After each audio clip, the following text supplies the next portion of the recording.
message I'm bringing to you this morning is those that are fit for the kingdom. Those that are fit for the kingdom. I will be reading Luke chapter 9, verses 57 to 62. Luke 9, 57 to 62. And it came to pass that as they went in the way, a certain man said unto him, Lord, I will follow thee whithersoever thou goest. And Jesus said unto him, Foxes have holes, and birds of the air have nests, but the Son of Man hath not where to lay his head. And he said unto another, Follow me. But he said, Lord, suffer me first to go and bury my father. Jesus said unto him, Let the dead bury their dead, but go thou and preach the kingdom of God. And another also said, Lord, I will follow thee, but let me first go bid them farewell, which are at home at my house. And Jesus said unto him, No man, having put his hand to the plough, and looking back, is fit for the kingdom of God. Praise the Lord. That is the scripture I want us to remember this morning, that no man, having put his hand unto the plough, and looking back, is not fit for the kingdom of God. We are talking about those who are fit to enter into the kingdom of God this morning. Amen. Amen. Now, brethren, in this journey of life, there are many things that are competing for our attention. Amen. Amen. Many things are competing for our attention. But as children of the kingdom, we know that we are not just here for fun. We are here on a mission. We are here on a mission. We are not aimless. We are not just living our lives as if we are not going anywhere. We have a destination, and that destination is the kingdom of God. Our destination is heaven. Amen. Amen. We are heaven bound. Amen. You know, the motto of our church is that we make heaven, and to take as many as we can along with us. So we have a mission. Now, not only do we have a mission, we are determined to fulfill our mission. We are determined to make heaven. Amen. Amen. It is important for us. Oh, wonderful. I can come here, preach a sermon to you, and you will jump up, you will be excited, you say, hey, preach it, preach it. But once in a while, we need to remind ourselves that the end of all things is heaven. Amen. And that is why we need to remind ourselves once in a while that we are on a march to heaven. Amen. We are not of them that go to hell, but we have a goal, and our goal is to make heaven. And because of that, we are kingdom focused. We are kingdom focused. Whatever will not contribute to our march to heaven, we let it go. We separate ourselves from whatever will not allow us to make heaven. We separate ourselves from whatever will not, we disturb our march to heaven. The moment we surrender our lives to Christ, we know there is no going back. Amen. Amen. There is no going back. That's why the Lord Jesus Christ said, whoever lays his hand on the plow and look back is not fit for the kingdom. No going back. The man of God put it this way. He said, I have burnt the bridge behind me. I have burnt the bridge behind me, so there is no going back. Amen. There is no going back. And because there is no going back, anything that will derail our journey, we avoid them. Totally, we let it go. Praise the Lord. We let it go. In Luke chapter 5,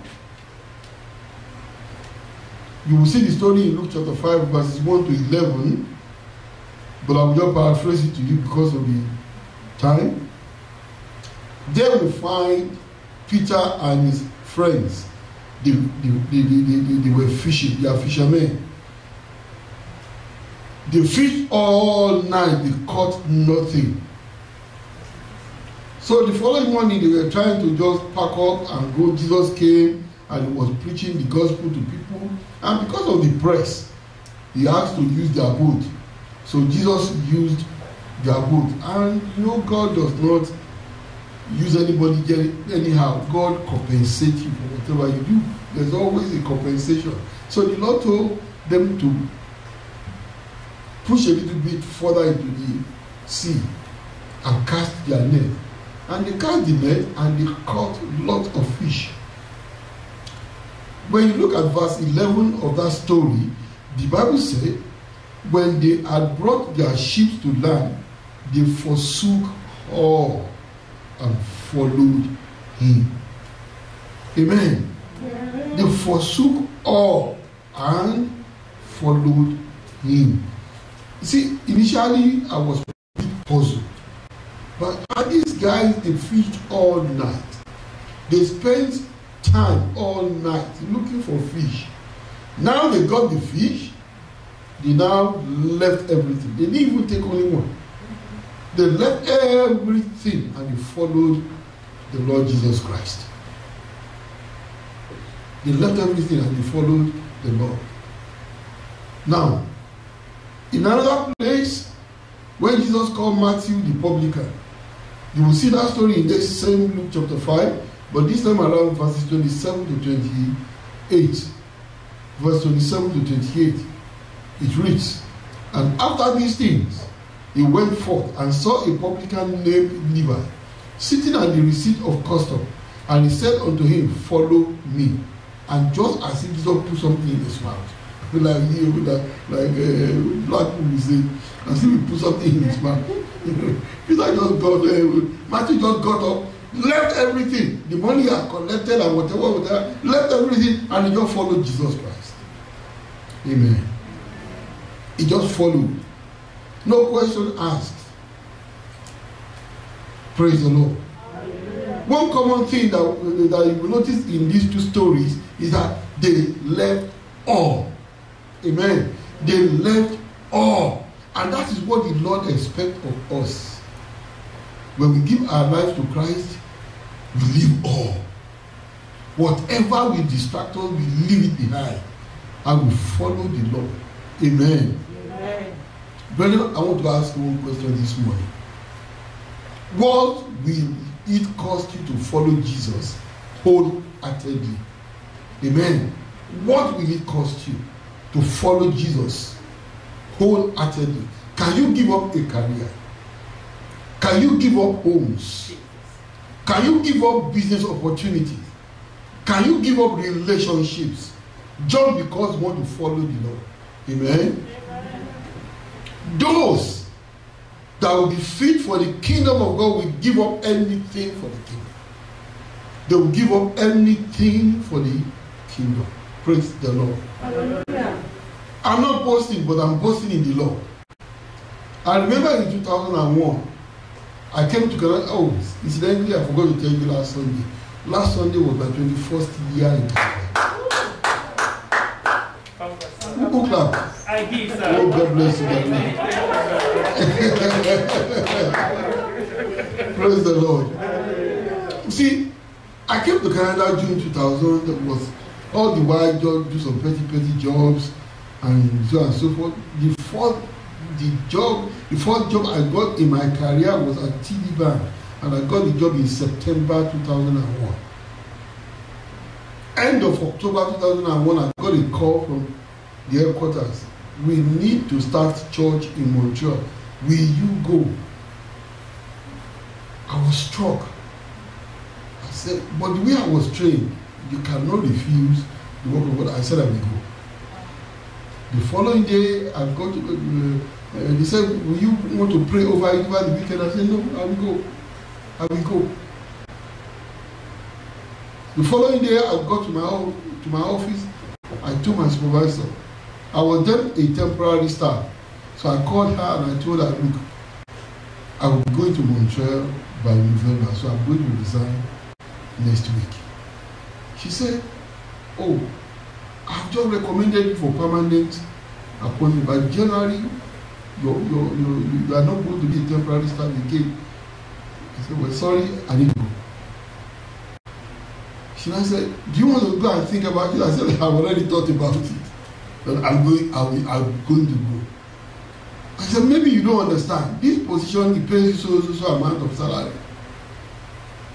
I said, I need to go. Praise the Lord. Amen. So I left for Montreal. And by the grace of God, we have, I don't know how many churches we have in Montreal. Montreal is now a zone. Amen? Amen. By the grace of the living God up to today, I have people there calling me daddy. Amen. I have people there calling me daddy. Every time when I think about it, I thank God that I went. Praise the Lord. Hallelujah. To some, I was making a mistake, but God helped us. God helped us. Let us leave it at that. So I want to ask you this morning, what can you give up for the kingdom? I'm not asking you to go and resign your job. I'm not asking you to close down your businesses. Any way God wants to use you, He will minister it to you. Amen. Amen. Because I felt totally convinced that that was the plan and purpose of God for me. That time I felt it was so. Later, it was confirmed. Amen. Amen. Praise the Lord. Hallelujah. What I'm saying actually is that you must be ready to leave behind whatever God demands that you leave behind. Amen. When God demands that, okay, my son, my daughter, leave this behind because I want to use you in one place or the other, please do not hesitate. You will never regret it. Praise the Lord. God will demand some things from you. The kingdom will demand a couple of things from you. The first will be those things that will not allow you to make heaven. The Lord will demand them from you. And you must be ready to forgo them. Some relationships will have to go. Amen? Some things that can become an hindrance in your life, that can become a burden in your life, will have to go. You might even have to relocate from some places. You might even need to relocate from some places. Amen. Amen. Don't think the Lord will minister to you. You see, don't worry. Don't begin to ask, how will I hear? Don't worry. God, the Bible says that the hearts of kings are in the hands of God. By the course of the river, He turns them. You understand? When God wants you to do something, you will not have peace until you do it. So don't worry. When the time comes for you to leave something, you will know when God is speaking to you. Amen. Amen.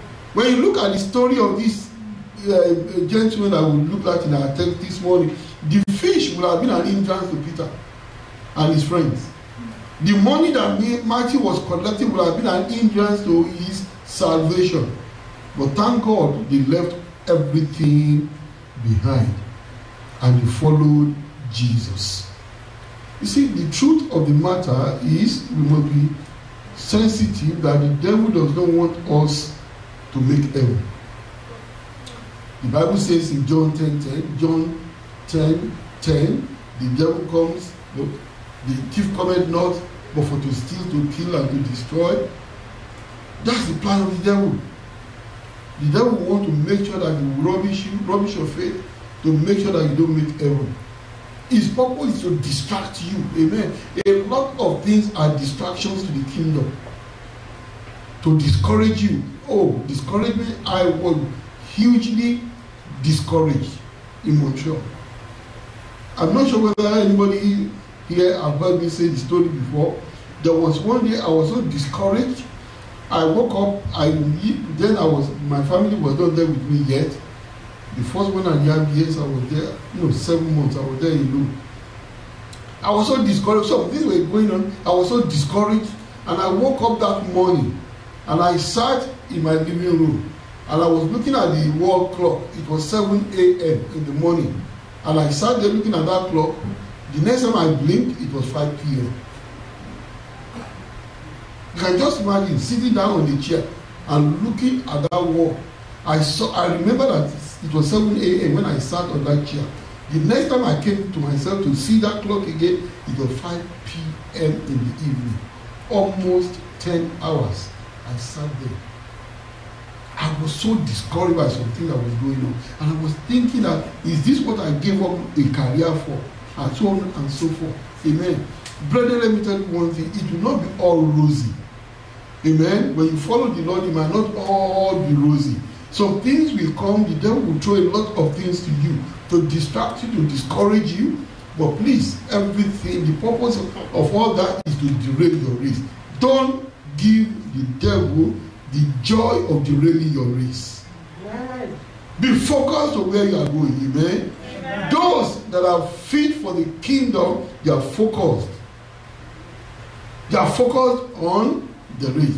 The time came when Jesus was supposed to go to Jerusalem and they were going to crucify him. The Bible said that he set his face as a flint on Jerusalem.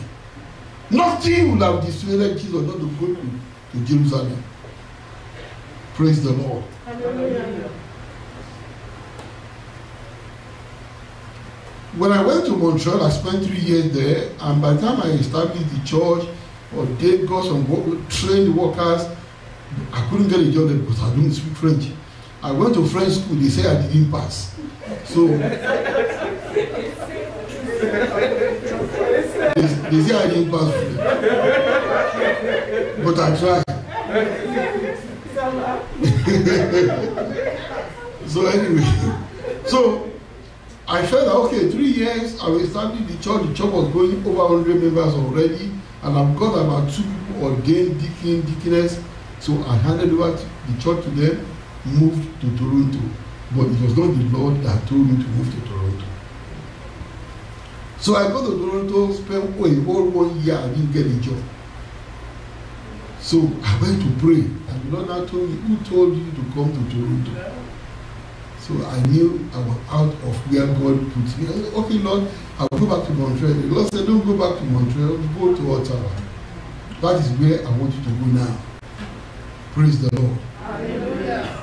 So, the week I decided that, the week the Lord told me that I should go back to Ottawa, the following week I got a job in Ottawa, and I was in Toronto. I got a job. Okay, I was making ready to pack, and someone come here. They have this position for me. I said, no, I'm going to Ottawa. They said, oh, this one is better, and so on and so forth. In fact, when I heard the perks and everything, 2 years you become the controller, you have a private office, and this and that, and the money was almost twice of what I would get when I come to Ottawa. The first thing I said was, the devil, where were you all these years, all these months that I was looking for a job? Now that the Lord said I should go to Ottawa, they are not giving me this job. Brethren, it is not all that glitters that is gold. You have to be careful and know what God is giving to you and what the devil is giving to you. The blessing of the devil is to distract you from the race. Maybe I would have given up the opportunity to come to Ottawa, and I would have stayed over there, and after 1 month they will sack me. Praise the Lord. Hallelujah. So, brethren, as I knew that job that came up at the last minute in Toronto was not of God, you need to know those things that are not of God. You need to know those things that are meant to derail your race. The Lord will uphold you in Jesus' name. You will not fail. You will run this race successfully, and you will make heaven in the mighty name of Jesus. Now, when you look at our text this morning, the Lord Jesus Christ and some of his disciples, they were going, and one said, I will follow you wherever you go. Maybe he has seen some miracles there. Maybe he was fed when the Lord fed the 4,000 and the 5,000, and you feel that, okay, this is security. Let me just follow this man. And he said, I will follow you anywhere you go. And the Lord now reminded him, Son of Man has nowhere to lay his head. Amen.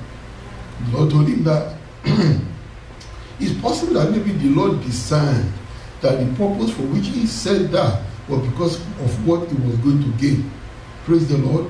Brethren, sometimes considerations of security can cause people to look back. A lot of people went back from the Lord Jesus Christ when they saw that this is not what we thought.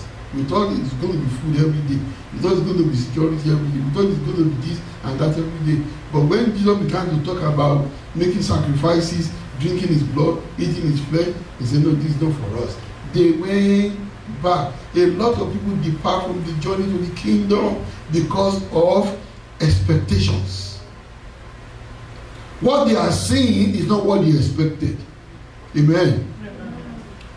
What they are seeing is not what they expected. But my question to you is, what is it that you left in the world that is making you to look back?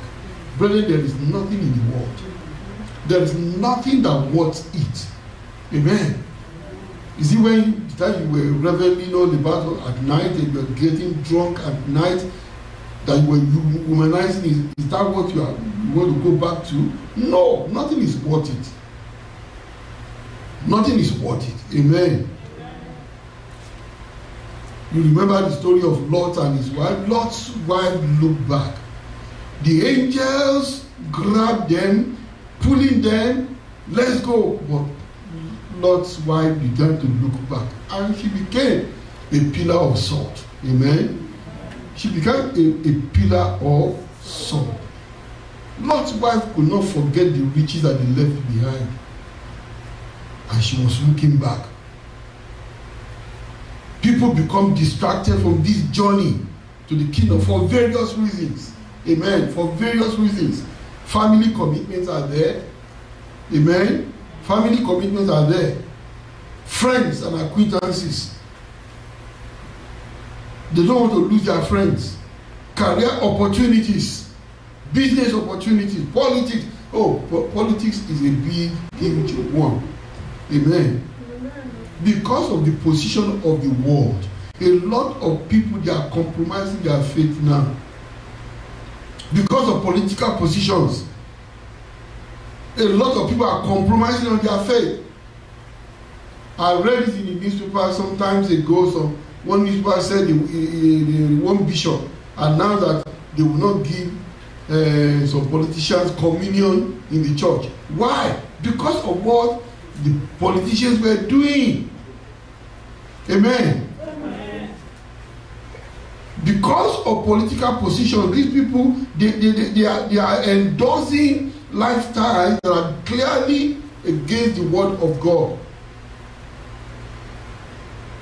All because they want to be popular. What will you give up for the kingdom? Praise the Lord. Hallelujah. And the Lord said, no man, having laid his hands on the plow and looking back, is not fit for the brethren. You cannot run the race to the kingdom and be looking back. There's no race that you can run. Your body will be moving forward and your face is moving back, looking back. No way, you will stumble. Praise the Lord. Hallelujah. And when the Lord said, no man having laid his hands on the plow and looked back, means that there are kingdom requirements. It is not a laissez-faire thing. You cannot just do anything you want. You cannot live anyhow.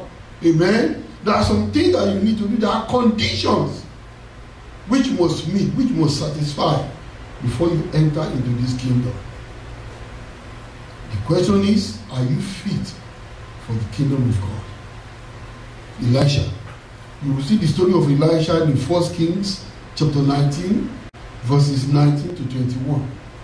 Amen. Amen. When you look at verse 19, the Bible says that Elisha was plowing with 12 yoke of oxen. Somebody plowing with 12 yoke of oxen. Elisha was not a poor man by all standards. And he was not a lazy man either.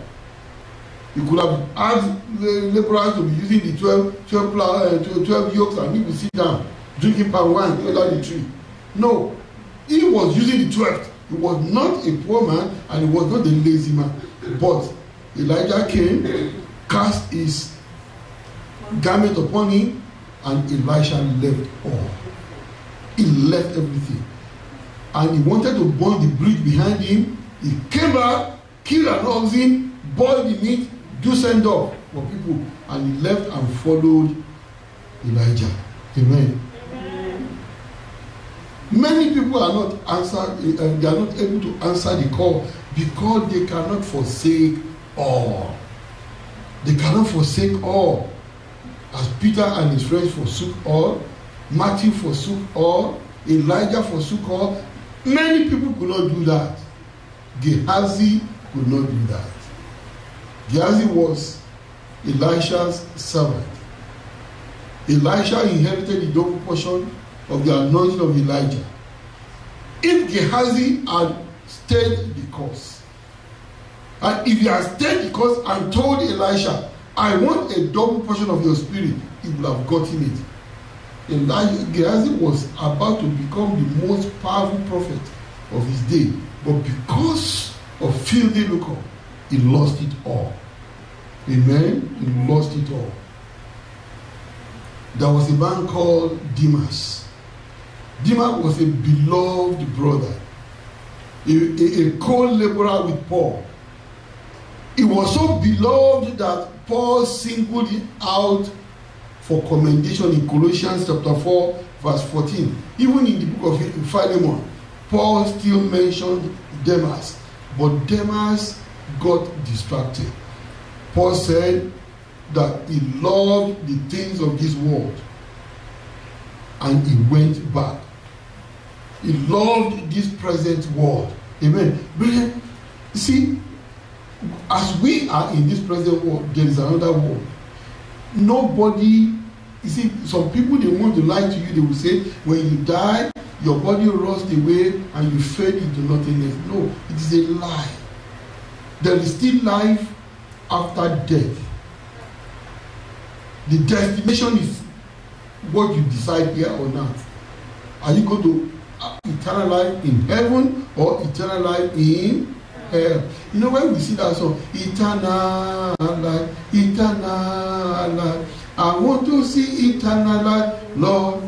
So I want to see eternal life. Maybe they should rewrite that song. I want to see eternal life in heaven, because there is eternal life in hell too. Spirits don't die. It is this flesh that will die. But at the end of the day, when the Lord comes at the rapture, we shall be raised again and will be given a new body. That's another sermon for another day. But you see, brethren, don't let us be deceived. This world, the things of this world will stay in this world. Many, many rich people, I'm sorry, we might be a little bit close, a little bit late. Amen. Those people of the rich people of those days, how many of them do you see hear their names today? There was a time when we were growing up, there was a man, they called him Darocha. They said he was the richest. You remember? They said he was the richest. Do they still mention the name today? Amen. There was a man, a politician in those days of the First Republic in Nigeria. He had a country home in our area. It was then a rural area then. My father's family was the first family to start living in that area. That man came into that bush and built a big home there. Anytime he's coming from Lagos, he comes to vacation there. And when he comes into that place, he will blow a trumpet and everybody will know that, hey, J.M. Johnson is around. I'm sure many of you have not even heard the name before. Many of you don't even know that name. Especially those of you below the age of 50. You don't know the name. Amen. Praise the Lord. So where is he today? Where the things of the world will remain in the world. Demas loved the things of the world, temporary things, and he departed from the way of eternal life. Demas was not kingdom focused, and he departed. He got distracted and he fell away. Many are still falling away today, brethren, because of this present world. Many are falling away. Judas, look at Judas too. He was a disciple of Jesus Christ. He was in the inner circle of Jesus, among the 12. Jesus sent him out to cast out demons, to heal the sick. Amen. We thought that Judas must have seen it all. He experienced the power of the kingdom. Yet, Judas loved money more than eternal life. He loved money more than many Christians today too. Judas sold the Lord for 30 pieces of silver. Many Christians are selling the Lord today. Many Christians are selling the Lord today, especially preachers. Many preachers are not preaching the truth anymore. We are preaching what people want to hear. We are not telling the people that their lifestyle will take them to hell. We are not telling them, okay, don't worry, eternal life, eternal security of believers. Since you believe one, don't worry, you can continue to do what you are doing. God is able to forgive you. God is able to pardon you. May I tell you the truth? If you don't live a life of holiness, you are not going to see heaven. The Lord will help us. All of us here, by the grace of God, we will meet heaven. Amen. We will meet in heaven. Amen. We will not miss it in the mighty name of Jesus. But we must live a life of holiness. Anybody who is not living a life of holiness is selling Jesus, just like Judas did. They are betraying him again. The Bible says that nailing him to the cross again. May the Lord help us in Jesus' name. Amen. Are we preaching to satisfy people, or are we telling them the truth?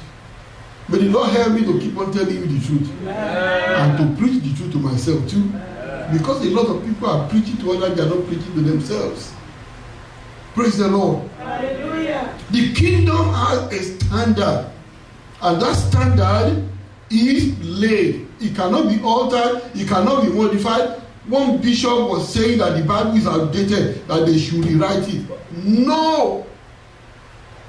2 Timothy chapter 2 verse 19. 2 Timothy chapter 2 verse 19 says, the foundation of God standeth sure, having this seed, the Lord knoweth them that are his, and let everyone that name the name of the Lord depart from iniquity. God is of purer eyes. He cannot behold iniquity. Amen. Amen. That foundation stands sure. 1 Corinthians chapter 3.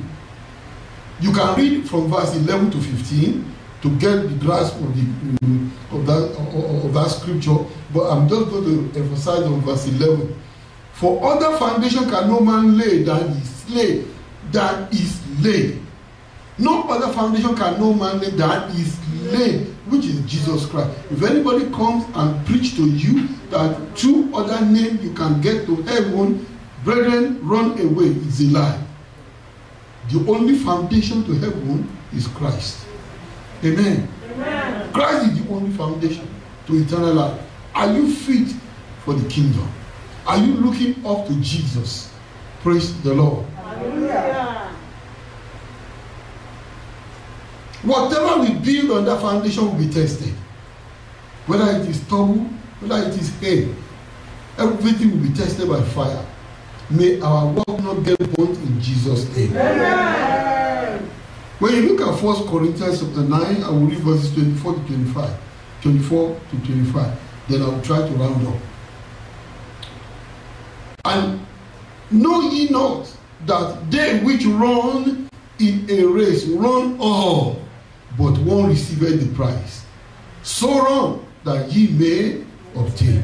And look at verse 25.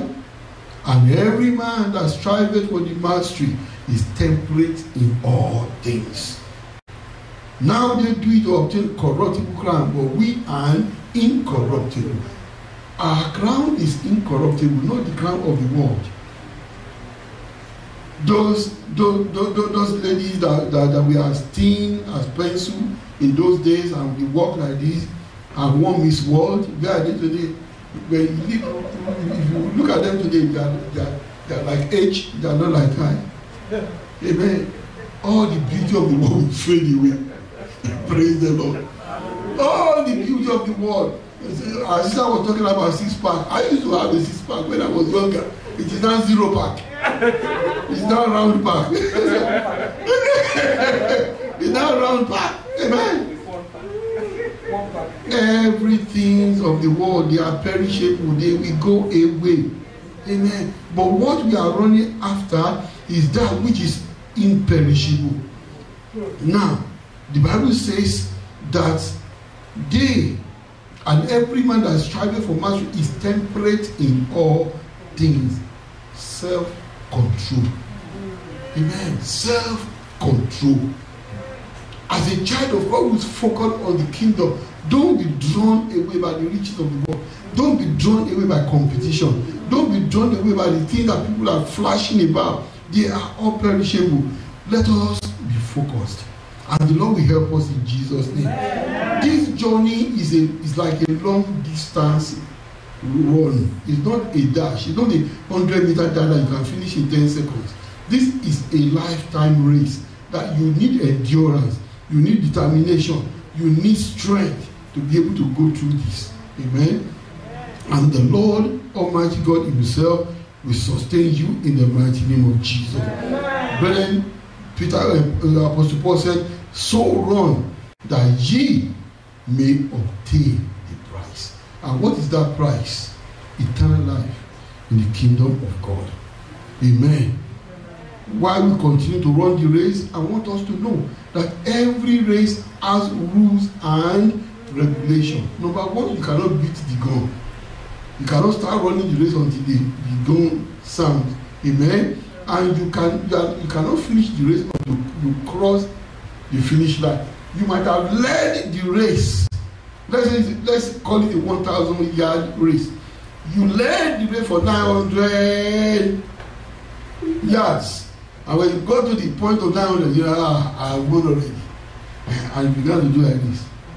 Another who crossed before you. It is those who cross the line that they will count to have finished. Brethren, the race is not over until the day we answer the call. Whether the rapture comes or we go home to see the Lord. Praise the Lord. You must run within your lane. Be so focused that you run, you cannot cross into another person's lane. If you cross into another lane, they will disqualify you. Amen? So let us run this race. The Lord Almighty God will strengthen us in the name of Jesus. And when you are running this race, remember you cannot look back. We have burnt the bridge behind us. And the Lord Almighty God Himself will sustain us to get home safely in the name of Jesus. Let us rise up this morning. Let us rise up. Let us bless the name of the Almighty God that has sent this message to all this morning. Let us give glory, honor, and adoration unto the Almighty God. Let us bless Him. Let us worship Him. Let us adore Him. Father, we bless You. We bless You. We bless You, Lord Almighty God. King of glory, we give glory to You, Lord. Blessed be Your name, O God. In the mighty name of Jesus. In Jesus' mighty name, we pray. I want us to pray this morning for grace. Grace to persist in the race. I want us to begin to talk to the Almighty God. Father, the grace to persist, the grace to persevere, the grace to run this race without looking back. Father, in the name of Jesus, give me this grace, O Lord Almighty God. In the mighty name of Jesus, give me the grace not to look back, to persevere, to continue to run ahead, to press forward in the name of Jesus. Thank you, my Father. In Jesus' mighty name, we pray. Amen. Peradventure, you have not surrendered your life to Jesus, and you are hearing me this morning. If you have not surrendered your life to Christ, you have not started the race at all. I want you to start the race this morning, and I invite you to surrender your life to Jesus. Pray that prayer quietly in your heart, that Lord Jesus, I come to You this morning, forgive me my sins, wash me clean of all my iniquities. Receive me and help me on this journey. In Your name, I will make it to heaven in the name of Jesus. Thank You, everlasting God. You have prayed that prayer, you are born again, and you have started the race. And the Lord will see you home in Jesus' name. To round up this morning, I want us to pray that, Father, keep me to the end in the name of Jesus. Father, keep me to the end. Keep me to the end. Let me run this race well in the mighty name of Jesus. And as I run this race, let me finish well. Let me finish well in the mighty name of Jesus. Thank You, everlasting God. In Jesus' mighty name, we pray. In Jesus' mighty name, we pray. Everlasting Father, we want to bless Your holy name. The Immortal Rock of Ages, we give honor to You. Thank You, Almighty God, for the word that you have sent to us this morning. Blessed be your name, our Father and our God. Father, King of glory, we pray and I commit ourselves into your hands, O God. In this race, help us. Amen. Sustain us. Amen. In the name of Jesus. Amen. Let us finish well. Amen. Don't let us be derailed. Amen. Don't let us lose focus. In the mighty name of Jesus. Amen. At the end of the day, Almighty God, may we make the kingdom. Amen. Thank you, everlasting God. In Jesus' mighty name we pray. In Jesus' mighty name we pray. Praise the Lord. Let us bless the name of the Almighty God. Father, we bless. We worship you. We adore you, Lord. We give glory to you. Blessed be your name. In Jesus' mighty name.